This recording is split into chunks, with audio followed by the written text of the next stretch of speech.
ઉત્તર પ્રદેશમાં અયોધ્યા નગરી ખાતે આગામી 22મી જાન્યુઆરીના રોજ ભગવાન રામલલ્લા દરેક હિન્દુની આસ્થા સાથે જોડાયેલ અતિ ભવ્ય રામ મંદિરમાં બિરાજમાન થવા જઈ રહ્યા છે। જે ઉત્સવ આગામી સમયમાં ઇતિહાસ બની જાય તે રીતે દેશના ખૂણે ખૂણે ઉત્સવ ઉજવાઈ રહ્યો છે। ભગવાન રામની ગુંજ સર્વત્ર સંભળાઈ રહી છે, પરંતુ આ ભવ્ય મંદિર માટે હિન્દુઓ અને ખાસ કરીને કાર સેવકોએ પોતાની છાતી પર ગોળીઓ ખાધી છે। એક બે દિવસ નહીં પણ મહિનાઓ સુધી ભૂખ્યા રહી સૂર્યનિદના નીર પીધા છે, પણ દિલમાં એક જ સૂર હતો કે રામ મંદિરના નિર્માણનો જય શ્રી રામના નાદ સાથે અનેક કાર સેવકો અયોધ્યા તરફ આગળ વધી રહ્યા હતા। અને આજે પવિત્ર પુણ્ય ભૂમિ પર કાર સેવકોએ પોતાના નશ્વર દેહનો ત્યાગ પણ કર્યો હતો। કાર સેવકો જાણતા હતા કે તેમનું મૃત્યુ ચોક્કસ છે, છતાં તેઓ પાછળ હટ્યા નહોતા।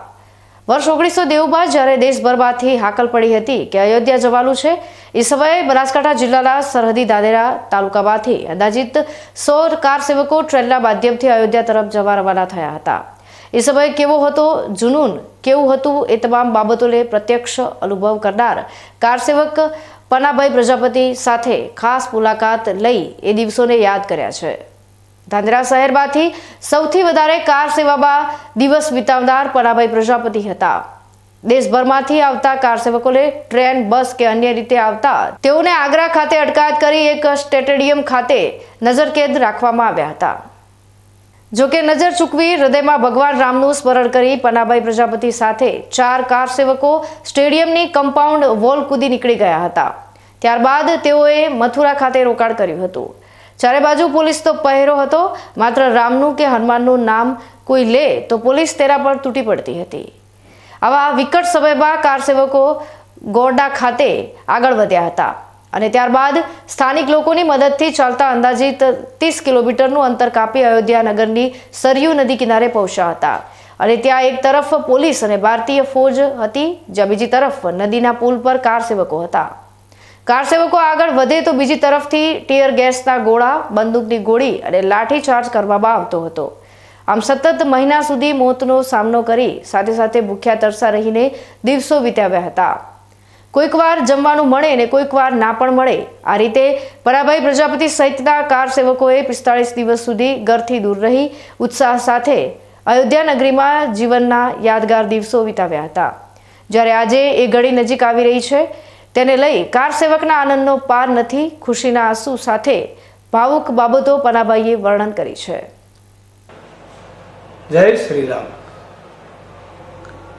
22 તારીખે અયોધ્યામાં હિન્દુ સમાજના આરાધ્ય દેવી ભગવાન શ્રી રામનું મૂર્તિ સ્થાપિત કરી અને ઇતિહાસમાં એક ગૌરવવંતી ક્ષણના હું પોતે સાક્ષી બન્યો છું। મારા જીવનને ધન્ય સમજું છું।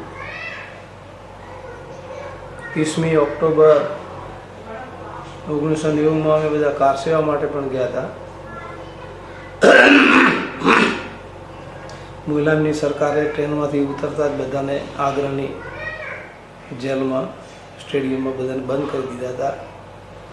અમે લોકો સ્ટેડિયમ કૂદીને ત્યાંથી જે વ્યવસ્થા મળી ચાલતા બસ એમાંથી મથુરા ગયા। મથુરાથી અમે ગોંડા પણ જઈ આવ્યા।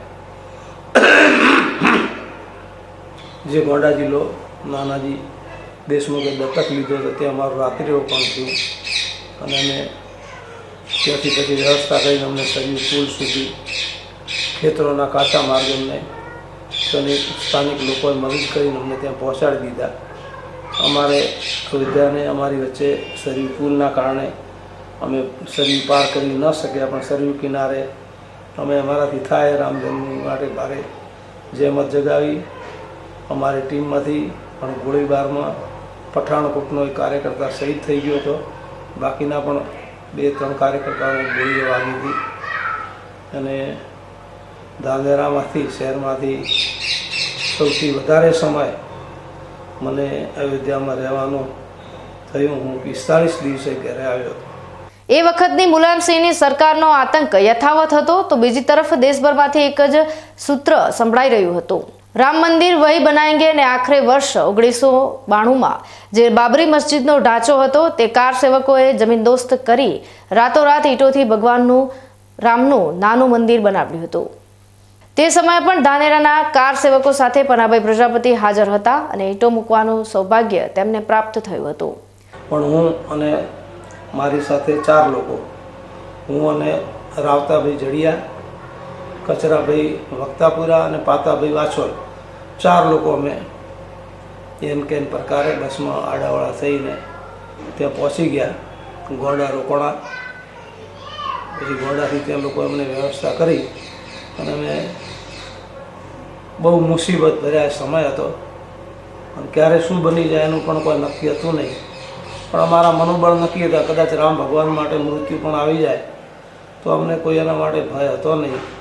અમે તૈયારી સાથે જ બધા કાર્યકર્તા અહીંથી ગયા હતા અને છેવટે બોર્ણુમાં એક ઘડી પણ આવી ગઈ અને અમે બધાએ સાથે રહી અને બાબરી ઢાંચો જે કહેવાતો ઢાંચો જે અંદર ભગવાન રામનું મંદિર જ હતું એ ઢાંચામાં અમે પહેલાં દર્શન કર્યા અને પછી લાખોની સંખ્યામાં કાર્યકર્તા ભેગા થઈ ગયા હતા અને એને જમીનદોસ્ત કરી નાખ્યો। અને મને પણ એ રાત્રે ઠંડી બહુ હતી, હું અને અમૃતભાઈ ઓડ ધાનેરા 2 જણાને રાત્રે અસ્થાયી મંદિર જે બનાવ્યું એમાં અમને ઈંટો મંદિર સુધી પહોંચતી કરવાનું સૌભાગ્ય મળ્યું। હું મારા જીવનને ધન્ય સમજું છું। જય શ્રી રામ। ધાનેરા તાલુકામાંથી કાર સેવકોએ જેમાં પનાભાઈ પ્રજાપતિ ધાનેરા, રાવતાભાઈ જડિયાથી, કચરાભાઈ વક્તાપુરથી અને વાછોલ ગામથી પાનાભાઈ હતા। વર્ષ 1990માં જ્યારે રામ જન્મભૂમિ અયોધ્યા તરફ જઈ રહેલા કાર સેવકોનો નરસંહાર એ વખતની સરકારે કર્યો હતો। એ મોટા ભાગની બાબતોથી ધાનેરાના 4 કાર સેવકો ભોગ બન્યા હતા।